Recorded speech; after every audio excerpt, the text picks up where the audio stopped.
네, 안녕하세요. 월급쟁이들의 금융 재테크 상식을 올려주는 젤리파파입니다. 여러분, 세금도 돌려받을 수 있고 노후 준비도 할 수 있다니까 연금저축펀드나 개인형 IRP 퇴직연금 등을 많이 가입하시죠. 그런데 솔직히 어떤 펀드를 가입해야 할지 또는 수익률 관리를 어떻게 해야 할지 좀 어려움을 겪고 계시는 분들도 있는 걸로 알고 있습니다.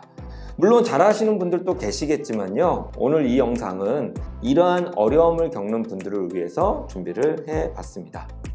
저는 이런 분들께 소개시켜드리고 싶은 펀드 한 종류가 있는데요, 바로 TDF 펀드라는 것입니다.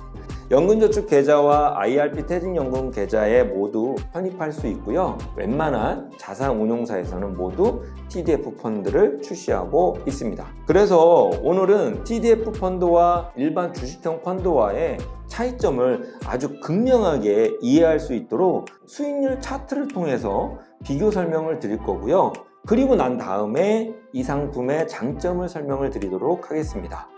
이 영상을 끝까지 시청을 하시면요, 여러분들의 노후가 달라질 수 있습니다.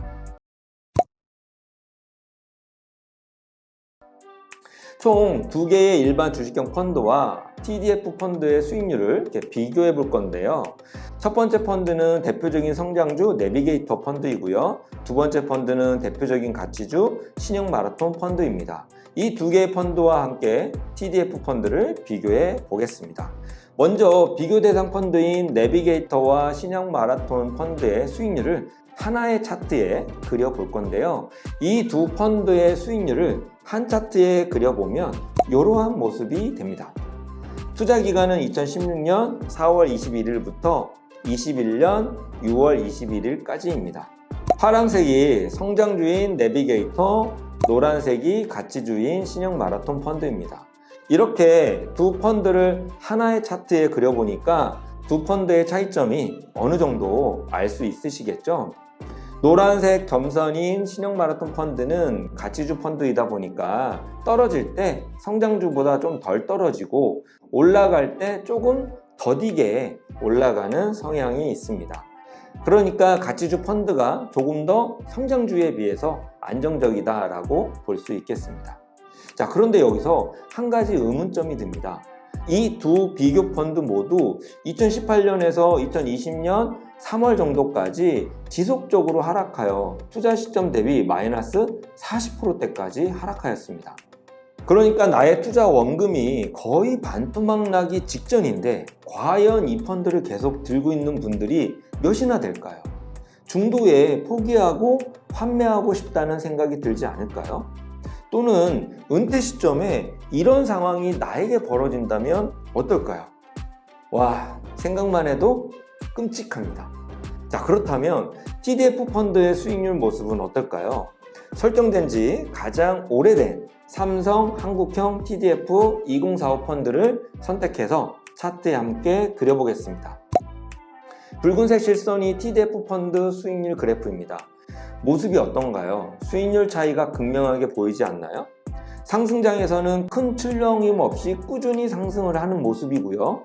코로나19 때 하락을 제외하고 일반 하락장에서는 이 두 개의 펀드는 모두 손실을 보았지만 TDF 펀드는 오히려 플러스 수익을 달성하고 있는 모습을 보여주고 있습니다. 그래서 결과적으로 세 개의 펀드가 대략 5년이라는 기간 동안 비슷한 수익을 달성을 했는데요, 그 과정은 무척이나 달랐습니다. 일반 주식형 펀드는 마치 롤러코스터를 타는 듯한 모습이고요, TDF 펀드는 이 두 펀드에 비해서는 상대적으로 안정적으로 움직이기 때문에 투자자 입장에서는 마음이 편안하고 꾸준히 끝까지 투자할 수 있지 않았을까라는 생각이 듭니다. 자, 그런데요, 어떻게 이런 결과가 나올 수 있었을까요? 그 비밀은 앞으로 제가 설명드릴 이 상품의 두 가지 장점 때문입니다. 자, 그래서 이 TDF 펀드가 갖고 있는 두 가지 장점을 설명을 드려볼 건데요, 아무리 좋다고 하더라도 일단 이 펀드가 뭔지는 알고 시작을 하셔야 되겠죠. 첫 번째 장점은 글로벌 자산 배분입니다. 대부분의 국내 TDF 운용사들은 글로벌 자산 운용사와의 제휴를 통해서 다양한 국가와 자산에 자동으로 자산 배분을 한다는 것입니다.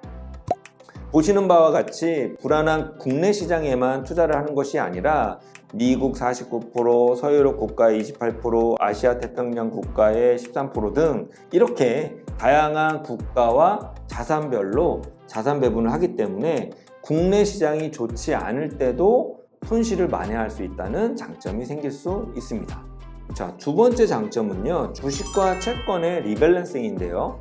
은퇴 시점이 가까워질수록 무염자산인 주식을 줄이고 안전자산인 채권의 비중을 알아서 늘려주는 것인데요. 현재 20에서 30대 분들은 앞으로 은퇴 기간까지 투자 기간이 아주 많이 남아 있으니까 공격적으로 투자를 하셔도 되는데요. 왜냐하면 만약 현재 손실을 보더라도 앞으로 회복할 수 있는 시간이 많기 때문이죠. 그런데 조금 더 은퇴를 앞둔 50대 분들은 20에서 30대 분들과는 조금은 달라야 합니다. 은퇴 시점이 코앞이기 때문에 수익률도 중요하겠지만 그동안 성과를 안전하게 지키는 것도 중요한 투자 포인트라고 할 수 있으니까요. 자, 그런데 이 TDF 펀드는 이렇게 남아있는 은퇴 기간에 따라서 주식과 채권의 비중을 자동으로 조절하는 기능이 포함이 되어 있는데요. 자, 보시는 바와 같이 남은 은퇴 기간이 30년 이상인 경우에는 주식 비중이 80% 이상이 되고요. 남은 은퇴 기간이 점점 짧아질수록 이 주식의 비중은 알아서 축소가 되고 채권의 비중은 알아서 올라가게 됩니다. 그래서 가입을 하실 때 주의할 점이 이 TDF 펀드 상품명에 표시되어 있는 이 은퇴 기간을 확인하고 가입하시는 것이 좋습니다. 자, 지금까지 TDF 펀드에 대해서 간단하게 말씀을 드려봤는데요. 만약 여러분들이 가입하고 있는 연금저축 펀드와 IRP 퇴직연금의 수익률 관리에 자신이 없다. 그렇다면 TDF 펀드를 한번 고민해 보시는 것도 좋겠습니다. 물론 과거의 수익이 미래 수익을 보장하지 않는다는 것은 명심해 주시고요. 이 영상은 참고만 하시기를 당부드립니다. 지금까지 TDF 펀드에 대해서 설명을 드렸습니다. 끝!